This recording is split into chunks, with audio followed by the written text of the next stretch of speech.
Hello everyone and welcome to Back to Basics Gaming. Before we get back to the basics, let's talk about Mighty Morphin Power Rangers, or better known as MMPR. Well, they've been around for a long time, debuting on Fox Kids back in '93, but did you know that there have been many different versions of the Rangers? Yeah, this show is based on another show in Japan. They just reused the footage and added all new characters to the show. And to top that off, the show that we got was using footage from the 16th installment of this franchise, which goes by the name Super Sentai in Japan. So that means there's 15 more installments prior to this show. You still with me on this? Well, there's been a lot more since 1993, but we aren't really going to get into them. This is all about the Mighty Morphin series, one of the most loved Power Ranger series of all time. Spanning 3 seasons with 145 episodes, these heroes clad in motorcycle helmets were huge in the early 90s. Let me try to go over the premise in just a few sentences, because talking about the series can literally take hours. The premise is simple.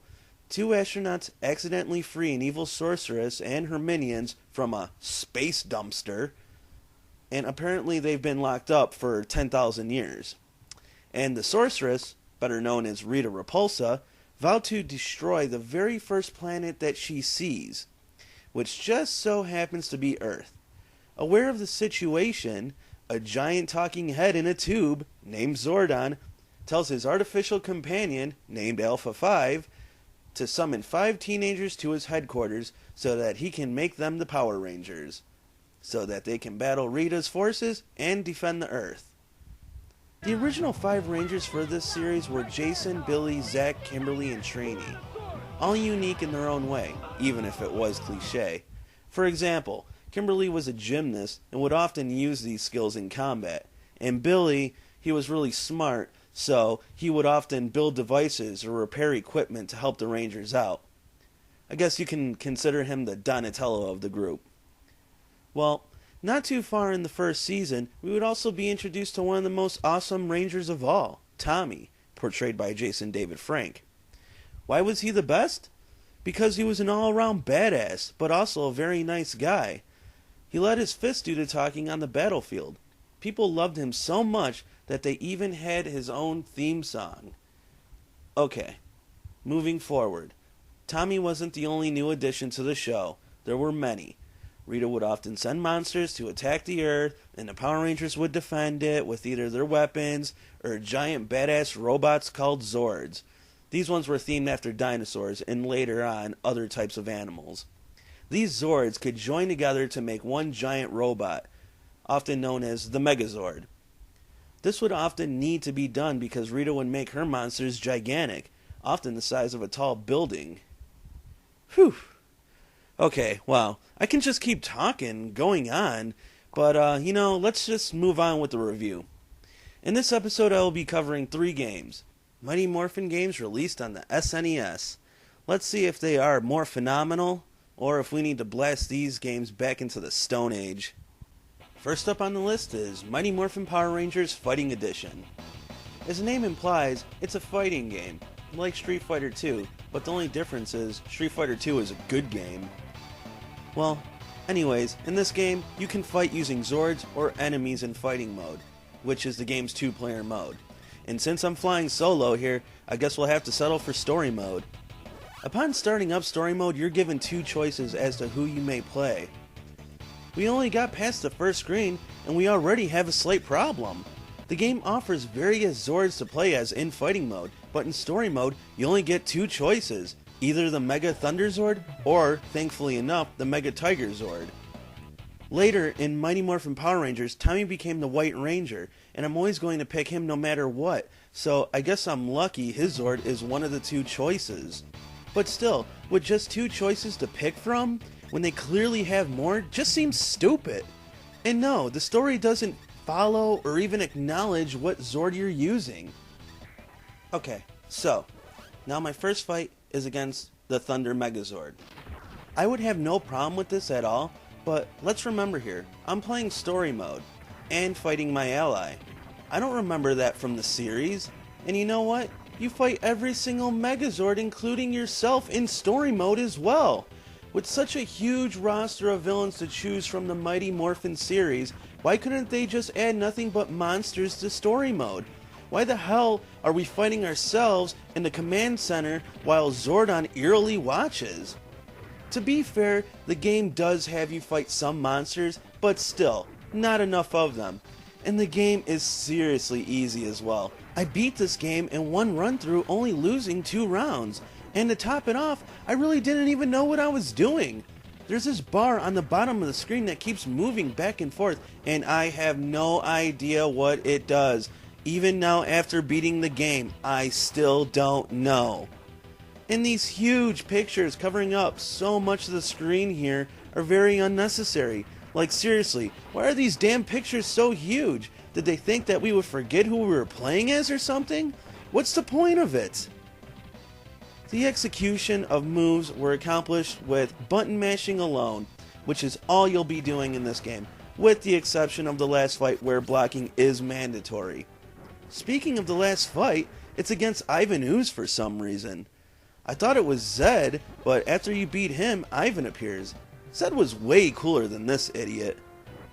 Anyways, after you defeat a monster, the game will go into a cutscene where the monster will be shown being obliterated, and you move to the next stage. Just rinse and repeat, and you'll easily run through this game with little effort.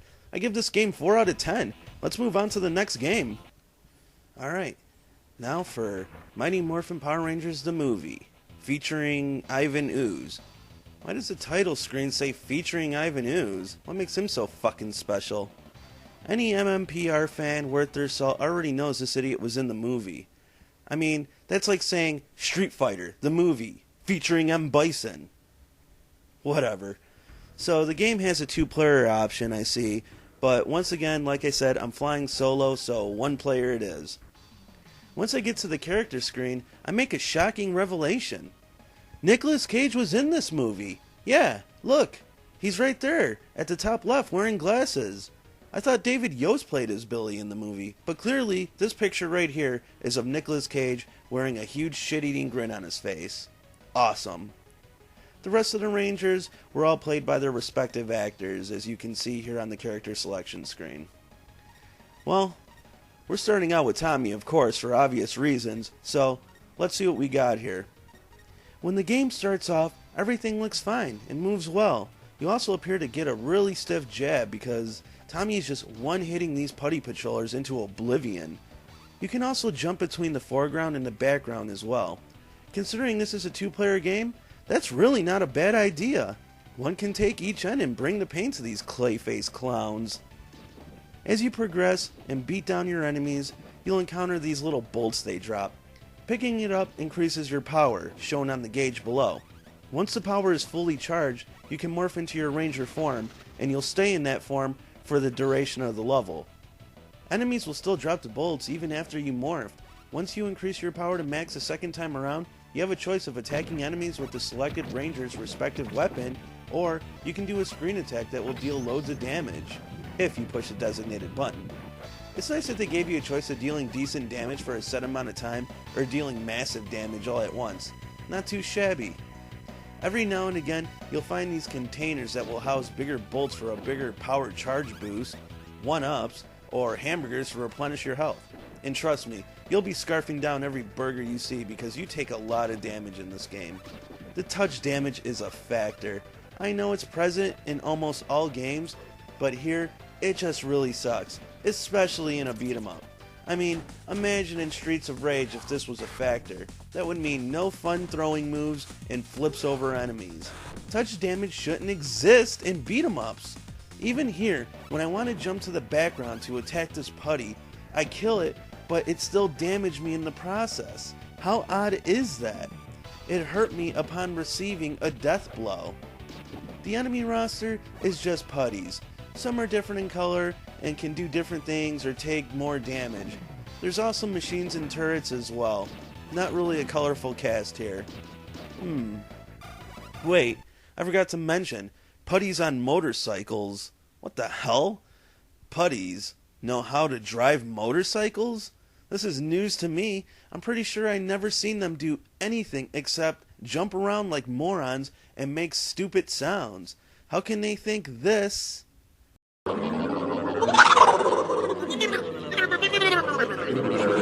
is capable of driving a motorized vehicle?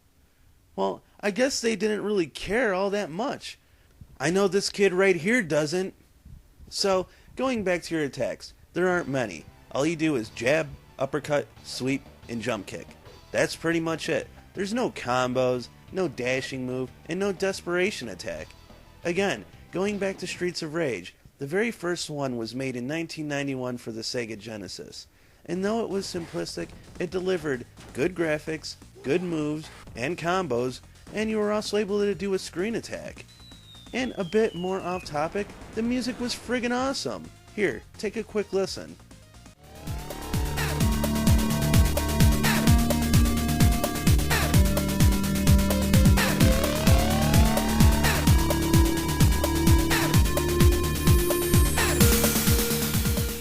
You get my point?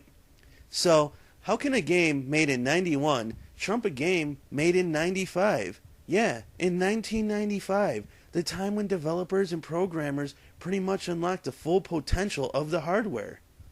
Well, my only answer is they probably just wanted to pump out a game very fast so it would coincide with the release of the movie. And as a matter of fact, the SNES version was indeed released the very same day as the movie. So there's your answer to that. Anyways, as always, I'm getting sidetracked, so let's try to move forward.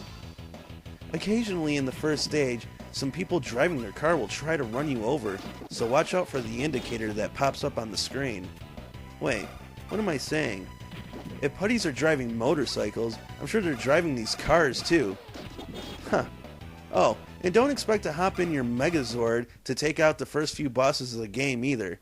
I wouldn't know how the rest of the game is because I gave up after the 3rd level, but I guarantee that the first 3 bosses won't require you to hop into your Zords. And another thing to note is that the game does allow you to play as different Rangers after each stage. The option of choosing your Ranger, though, is purely just preference of which color or which character you like most, as none of the Rangers bring anything different to the table besides different looking screen attacks. I did notice something strange though. When playing as Billy in the 2nd level, when I had my power maxed out and morph, Billy looked like David Yost again and not Skrillex Nicolas Cage. Well, it was fun while it lasted. Oh well. Anywho, once I got to the 3rd level, the game introduces snowboarding and hoverboarding.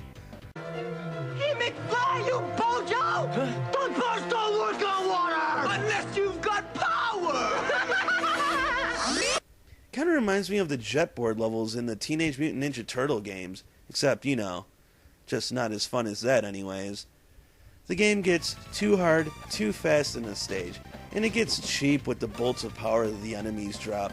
When I would attack some enemies, the bolts always drop, but due to the screen moving so fast, the bolts are already gone before I can even pick them up. I actually learned that you morph automatically once you get to the boss in the stage. That's how hard it is to collect these things in here. After getting my ass handed to me numerous times by this guy, I just threw in the towel. I had enough snowboarding and throwing stiff jabs for one day. I give this game a 4 out of 10.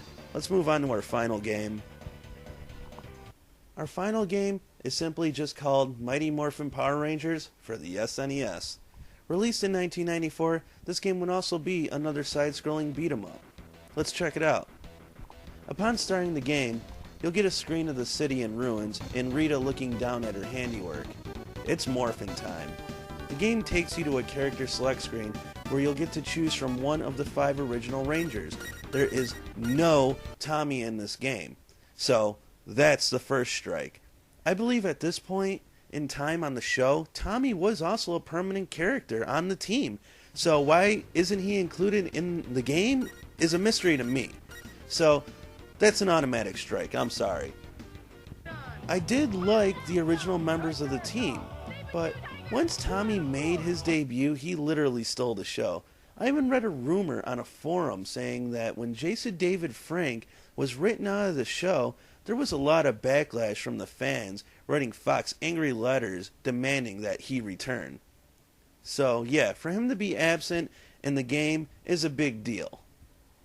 Anyways, all the character models in the game don't look great, but good enough, I guess. Although, I have no idea why Billy is wearing blue sunglasses here, and the overalls make him look like a fat ass. But he's not the only character that looks wrong. On a more serious note, take a look at Zack. Is it just me, or does this character look racist as hell? Big bulging eyes and big fat lips. Now, I'm not even trying to be funny here. The more you look at it, the more it just pops out. How could this get past censors? He looks totally ridiculous. He's the only character here that has these enhanced attributes. Well, let's move on. So, once I pick my character and the game starts, I notice that this game is actually only one player. Now, let's pause here for a moment. I know I said I was flying solo while playing these games, and that's fine, but how in the hell do you make a Power Rangers video game single player? I don't know about you all, but I enjoy beat-em-ups the most while I'm playing with a friend. It just seems that type of game formula goes hand in hand with co-op play. Streets of Rage was multiplayer, the Turtles games were multiplayer, even my favorite NES beat-em-up of all time, Double Dragon 2, was multiplayer. In a game that is based on a show that strongly emphasizes the importance of teamwork, being single player is just plain as day absurd. And once again, I got sidetracked. Let's move on. The level starts off with more single punch knockout power on putties, but the controls don't feel as stiff as the last game. Also, there is no background or foreground jumping, most likely due to it being single player. Another perk is when you do eventually encounter stronger enemies, you can actually build up a combo. It's a pretty basic one, but I won't complain, considering it already feels worlds better than the last game. You can also throw enemies as well, and grab them and do a machine gun punch, but it's hard to pull off, and I literally was only able to do it like 3 times the entire run. Feel free to comment below as to how this move can be executed efficiently, because I tried various methods, but it only seemed to work when I wasn't trying to do it. Anywho, after about halfway through each level, you'll encounter the stage boss. Why they appear midway through is beyond me, but they do. When you encounter them, you will morph automatically. Then the stage boss just pusses out and runs away. When you do morph, any lost health you suffer to enemies will be refilled. And, obviously, you are stronger, and can even use your respective weapon without subjecting yourself to some cheap gimmick, like they featured in the other game. You also get a screen attack as well, and a wall jump. Sometimes you're going to have to Ninja Gaiden your way through certain obstacles, but still, it looks cool. And here in this game, the enemy roster is just putties of different colors and different types of machines. Like the last game, different colored putties either take more damage or use specific attacks, or both. Besides the bosses, the rest of the enemy cast isn't really that colorful. Well, anyways, when I was playing the second level as Kimberly, there were a couple things I noticed. First off, the game decides to introduce platforming in this level, which is fine, because it's not too bad in this level. Actually, it's really not too bad in this game either. Honestly, I don't think it belongs here, but I guess they wanted to show off the fact that you can Ninja Gaiden jump around this place. The second thing I noticed is that when Kimberly morphs, she's missing something. It's her skirt that goes with her costume. But not only that, just look at her! She's a beast! She's huge! They just used the same character models and gave them different colors.